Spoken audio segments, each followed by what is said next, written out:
the officers fired their service weapon, striking the subject in the shoulder. The 3 officers are removed to Bellevue Hospital, where I am relieved to report that they are in stable condition. The motive for the machete attack has not yet been disclosed. Mayor Adams salutes his officers for preventing further carnage.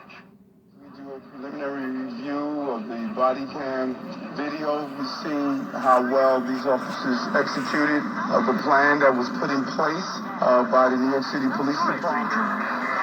Regreso a la acción, los New York Times toman el Sean, says they're actually bringing it. See Dr. Leader of this at all. Well, then we'll do a third and goal to 6. Jones, a 6-yard pass to Richie James. Remember that time, 3.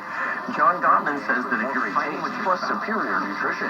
From D.C. has hopes for the new year. That people be nicer, be kinder, stop the killing, get along better, and the economy gets great. They braved through the pounding rain for hours. That finally cleared up just in time for the iconic ball drop.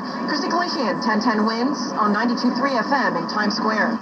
Well, a wandering walrus appeared in a North Yorkshire seaside town to the delight of locals. It drew huge crowds to the harbor New Year's Eve. The Arctic walrus is believed to be named Thor, the same animal that was spotted on the Hampshire coastline earlier this month. Local wildlife experts have asked people not to disturb the creature, saying he appears to be taking a break in Scarborough and will move on in a few days once he's rested.